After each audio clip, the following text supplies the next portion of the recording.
¿Hay alguien aquí que no sepa lo que es Docker? Perfecto, así me gusta, que así tengo la explicación preparada, ya que la hice, por lo menos. ¿Quieres que levante la mano? Por favor, levántala. Gracias. Me llega aquí. Bueno, pues Docker no deja de ser algo así, como una especie de caja mágica, donde tú puedes meter tu aplicación, sus dependencias, el runtime e incluso componentes del sistema operativo que necesites para correr tus aplicaciones. Esto no debe confundirse con la virtualización. La virtualización tiene un kernel por debajo que en este caso Docker no tiene. Docker se basa en el kernel del sistema operativo donde tú estás creando el contenedor. Es decir, que si tú creas un contenedor en Linux, bueno, una imagen de un contenedor en Linux, solo debería poder correr en Linux. ¿Cuál es el tema? De que cuando instalemos en Windows, los que tengáis Windows, Docker es más listo que nosotros y te obliga a instalar un sistema por detrás que es WSL, que es Windows Subsystem for Linux, que básicamente emula un Linux por debajo para que no tengas ese problema nunca más. Y si en tu cabeza pues, quieres ejecutar contenedores solo con Windows también se puede, pero lo ideal es eso, que solo puedas, o sea, que lo hagas todo con Linux. Aquí tenemos el meme máximo para mí, que es de Docker, que básicamente todo Docker surge porque es lo mítico de tú quieres tener una aplicación, tú la desarrollas, la subes a producción y dices, a mí es que en mi PC funcionaba. Y esto pasa y pasó y por desgracia aún sigue pasando en un montón de sitios. Y aquí en MMD pues entonces mandamos al cliente, le mandamos tu máquina y ya está. No. Para eso está Docker, con Docker containerizas tu aplicación y la subes a donde tú quieras. Y la compartes con quien tú quieras y luego se puede hacer que corra donde tú quieras. Ahora, el siguiente paso que tenéis que hacer vosotros, porque esto, como hemos dicho, es un taller, tenéis que descargaros Docker e instalarlo en vuestro equipo. Docker Desktop, que es la herramienta básica de Docker para poder ejecutar y crear contenedores en cualquier sistema operativo. Así que si me hacéis el favor, vais abriendo vuestros portátiles, los que no los tengáis abiertos, descargándoos la aplicación y cuando la tengáis, vamos siguiendo. Estos son los comandos básicos de Docker, que, bueno, o sea, para que os quedéis un poco para después, que van a estar puestos, pero para eso, pues básicamente tenemos el Docker Pull para coger imágenes de los repositorios, Docker Build para crear las imágenes, Docker Run para correr las imágenes y convertirlas en contenedores. Pues bueno, o sea, ya veis, son bastante descriptivos, otros para borrar contenedores, pushearlos, que pues, al final es lo más importante para compartir, etc. La mítica prueba, para que lo entendáis, una imagen de Docker de por sí es como una cosa básica que tenemos para compartir una aplicación. Puede ser una aplicación hecha por nosotros, puede ser, por ejemplo, en este caso que tengo aquí, Nginx. Nginx es básicamente un servidor web que nos sirve para pues, servir sitios estáticos, entre otras cosas. Bueno, y muchas más cosas. Si queréis probarlo, los que no lo habéis probado nunca, simplemente correr este comando, docker run, -d, --name, ¿qué pasó aquí? Vale. Hostia, en el momento que clave, ¿eh? El D básicamente significa que es detached, es decir, que se va a quedar corriendo el Docker, o sea, el contenedor Docker por detrás, el name para darle el nombre, y -p básicamente son los puertos, que redirigimos un puerto a otro. Básicamente el puerto, que en este caso va a ser el mismo, el puerto 80 del contenedor se va a dirigir al puerto 80 del localhost nuestro. ¿Vale? Sí, perfecto. Vale, pues eso, básicamente con esto correríamos un contenedor muy básico que básicamente viene a ser un hola mundo en Docker. Esto viene básicamente a ser una imagen ya prehecha, pero ¿y si queremos hacer nosotros la nuestra? Entrad en este GitHub, porfa, y bajaos o sea, y hacer un clon del repositorio y vamos a jugar con esto. ¿Cómo dockerizamos nuestra propia aplicación? Básicamente para esto existen los Dockerfiles, que no deja de ser una especie de receta de lo que necesitamos que vaya en la imagen de nuestro contenedor. En este caso, uno de los que tenemos ahí, que se llama Basic App, de las que habéis clonado, podríamos seguir este Dockerfile. No sé por qué, pero no se ve bien lo de abajo, no centra bien esto, pero bueno. ¿Cómo hago aquí?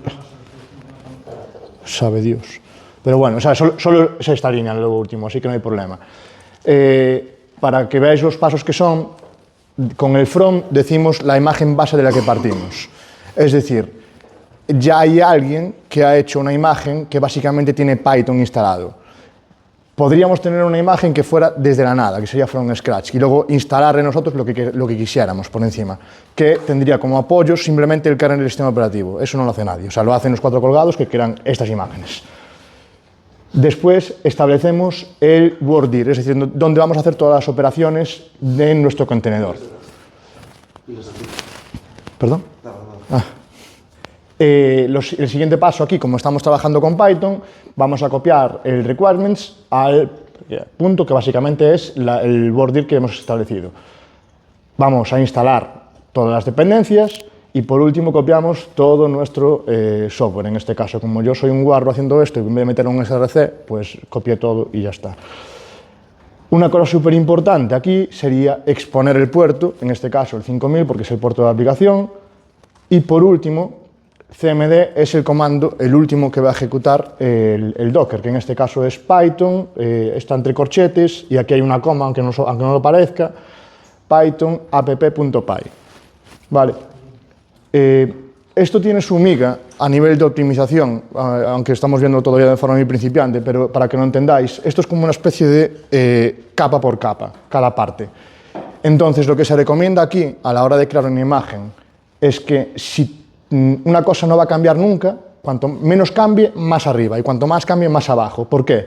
Porque si tienes algo aquí que cambia a menudo, la caché, chao. Es decir, tú cada capa que vas generando se va cacheando. Esto, por ejemplo, si yo luego, después de esto, vuelvo a generar otra imagen, pero simplemente cambio, por ejemplo, una línea del app.py, estas dos van a estar cacheadas, ¿vale? Y esta incluso también está cacheada. Esto ya no, pero esto se va a tener que rehacer sí o sí. ¿Qué es lo que quiero decir con esto? Que cuanto menos cambie, para arriba siempre, para evitar tiempos de carga. Esto te va a tardar en generarse la imagen, pues a lo mejor cosa de 10 segundos, pero cuando estamos hablando de un Docker que te va a ocupar gigas y gigas y gigas, con un montón de pasos, es súper importante la eficiencia a la hora de hacer esto. Luego, cuando veamos el siguiente ejemplo, que eso se va a ver un poco mejor, se va a entender un poco mejor. Entonces, si podéis, en el directorio de la build app, generáis un archivo que se llame Dockerfile, con la D mayúscula, con algo parecido a esto, y ejecutáis el comando docker build -t mi app. Vamos a seguir. ¿Alguno de aquí trabaja con front o ha trabajado con front o sabe cómo va front? Bien, tú. Vale. Bueno, el front es un poco especial, porque front de por sí, si habéis trabajado con React o alguna aplicación de estas, tú de primeras, para lanzar tu aplicación, tienes que hacer un build de la aplicación o puedes lanzarla con una especie de transpilador live que tiene el propio, pues el React o lo que sea, o Byte o lo que estés usando, para poder verla en tiempo real, pero eso lo que hace es que te consume un montón de recursos, o sea, no es óptimo. Entonces, lo que se suele hacer es generar una build de la aplicación y esa build ejecutarla en un servidor, pues como puede ser Nginx, como puede ser Apache o lo que sea. Entonces, lo que vamos a hacer aquí es generar la build de la aplicación y después vamos a usar esa build desde Nginx para poder ver el servidor. Vale, entonces, en la otra carpeta, que se llama, creo que es Compose App o algo así. Sí, Compose App. Ahí hay un front y vamos a crear un Dockerfile en el front ahí. Entonces, si no veis bien aquí me lo decís, pero básicamente lo que hacemos es, usamos una imagen base que la vamos a llamar build, que básicamente es como para darle un nombre, para guardar cosas dentro de ese pues, como mini contenedor temporal. Generamos la build, que es con el npm run build en este caso, que va a quedar guardada dentro de una carpeta de esto. Entonces, lo que hacemos después es, hacemos otra etapa con Nginx, Alpine en este caso, para que ocupe lo menos posible, y desde build, de lo que hemos creado aquí, cogemos este directorio donde se ha generado la build y lo metemos en el directorio como tal de Nginx. Exponemos el puerto y lanzamos Nginx simplemente. Vale. Que con el docker run -d, --name con el nombre del container que queremos ponerle, puede ser el que vosotros queráis, -p del puerto y el nombre de la imagen que queremos correr. Lo que pongo aquí, el D, lo que hablábamos antes, que es el detached, y el P es la redirección de puertos. El primer número es el puerto del host y el segundo es el puerto del contenedor. Si quisiéramos, por ejemplo, que esto fuera el 80, pondríamos 80, 2.5000 y ya estaría. Y pensaba que me estabas lanzando el coso. Te lo juro, fue como hostia. Y una vez lo tengáis corriendo, el primero de los dos, podéis entrar en esta ruta si queréis, podéis correr el segundo si queréis, sería exactamente igual, pero en vez de poner 5000 pondríais 80 y 80. Vale, así que cualquiera de los dos podéis probar a lanzarlo. Estos son los volúmenes. ¿Cuál es el tema? Normalmente las aplicaciones, en algunos casos, necesitan guardar ciertos datos, como puede ser un archivo de configuración o ciertas cosas. Docker tiene una manera de hacerlo con los volúmenes y tiene dos tipos. Uno es que es como un espacio oscuro de Docker donde guarda volúmenes donde tú no los puedes ver, pero básicamente tú tienes unos datos ahí. Y luego tiene otro que son los que a mí me gustan más y dan muchísimo juego, que son los bindings. Los bindings básicamente tú linkeas un directorio de tu equipo con un directorio del contenedor. Entonces, como que lo que subes en ese directorio de tu equipo va a estar ahí. Esto para mí es muy útil porque si quieres, pues, por ejemplo, jugar con imágenes estáticas o algo así, ir tirando y poniendo, pues lo bindeas a un directorio que te interese y ya está. Esto os lo explico porque ahora vamos a entrar con, bueno, esto es para si queréis compartir las imágenes, que bueno, o sea, me salté una cosa en la presentación, me parece. Para poder compartir imágenes, o sea, imagínate que tú estás trabajando en tu equipo y acabamos de hacer pues, la aplicación esta que acabamos de hacer y se la queremos pasar al resto del equipo para que la pueda utilizar. Docker por defecto te sube todo a Docker Hub, que es un repositorio, como puede ser GitHub, pero en este caso de imágenes de Docker, donde puedes subir tus imágenes. Si queréis, podéis crearos una cuenta en Docker Hub y hacer el Docker login para loguearos y poder subir la aplicación de la manera que pongo aquí. Le pondríamos un nombre, que sería mi nombre de usuario, lo que fuera, /meapp, el nombre original que teníamos de la imagen, pues se lo cambiamos por por nombre de usuario /meapp, porque hace falta que tenga con el nombre de usuario, y hacemos un push que sería simplemente eso, que es como, básicamente, si sabéis usar Git, es prácticamente lo mismo, no difiere en nada esto, ¿vale? Y seguimos con Docker Compose. Docker Compose no es una cosa que se usa a nivel de producción casi nunca, aunque hay casos, por desgracia, pero básicamente nos sirve para recrear entornos. ¿Cuál es el tema aquí? Imaginaos que tenéis una aplicación que necesita conectarse a una base de datos, que tiene un front, que tiene un back y tal. Para poder probarlo, si tenéis que conectaros a una base de datos de desarrollo y tal y demás, tardáis un montón. Entonces lo que se usa es Docker Compose para simular todos esos entornos con todas las necesidades cubiertas para poder trabajar en local como desarrolladores. Esto básicamente utiliza un YAML súper sencillo, una polla sencillo. En este caso os voy a dejar este ejemplo, pero esto no va a ser copiar y pegar, amigos. Esto va a ser pensar lo que vamos a hacer. Aquí en este caso tiene una base de datos que a nosotros nos va a hacer falta, pero tenemos un frontend y un backend. Vamos a tener que generar en el directorio de Compose App un archivo muy similar a este. Entonces, entre todos lo vamos hablando y lo vamos generando. Así que si podéis, generad un archivo que se va a llamar docker-compose.yaml en ese directorio y lo vamos viendo.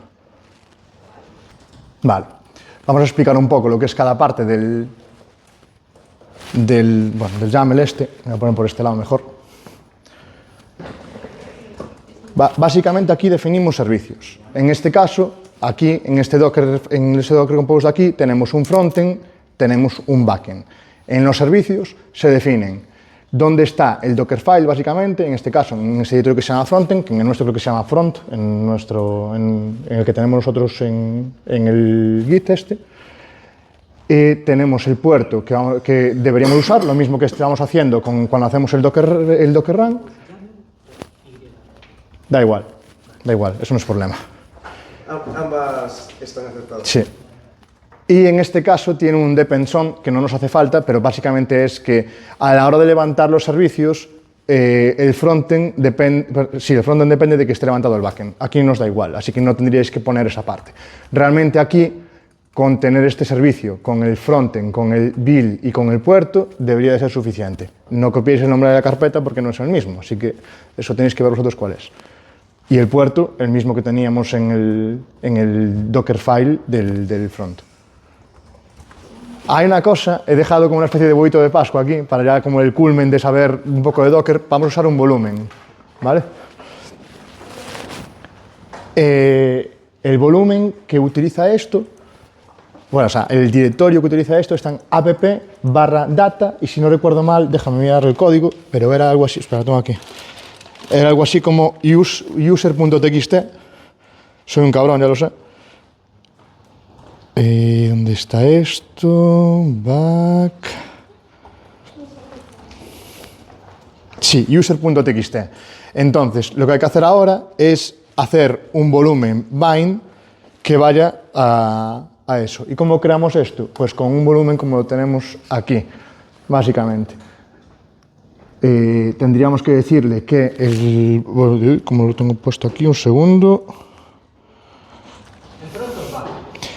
En back, esto lo hace el back. Tendríamos que poner aquí la carpeta local, pues si estáis en Windows, por ejemplo, en c/test creáis un user.txt con vuestro nombre.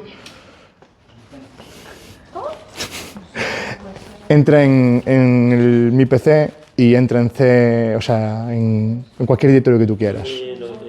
En el contenedor donde lo voy a guardar, así yo lo doy. app/data.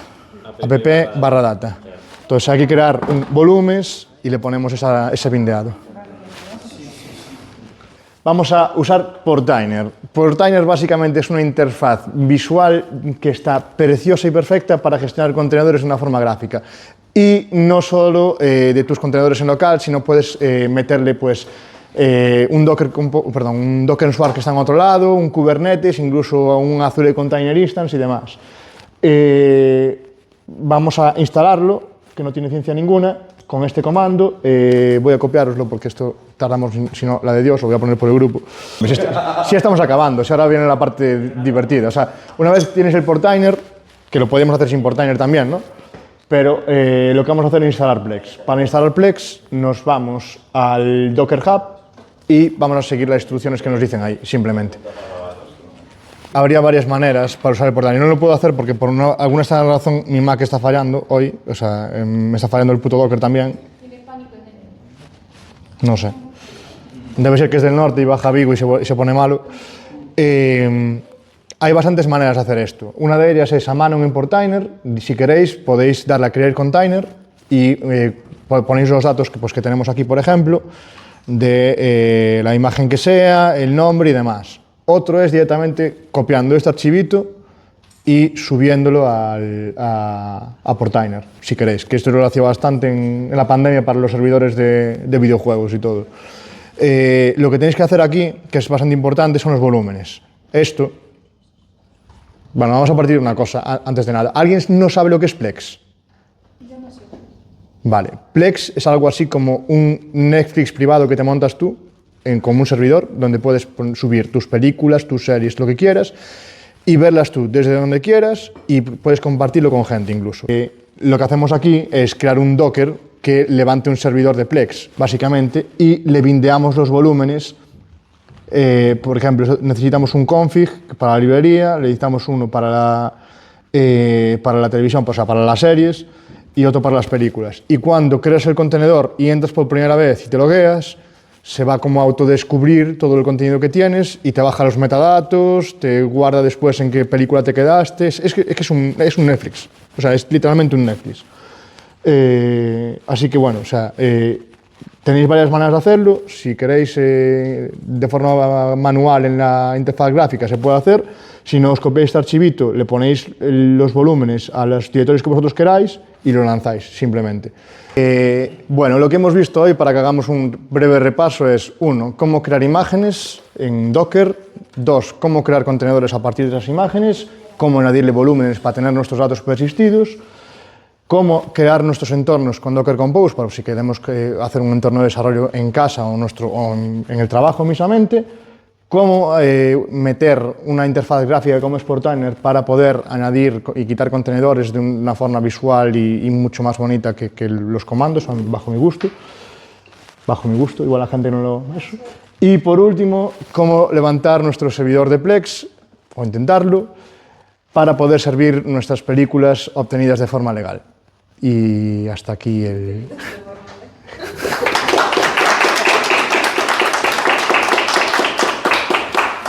Y ya estaría. Ahora pues.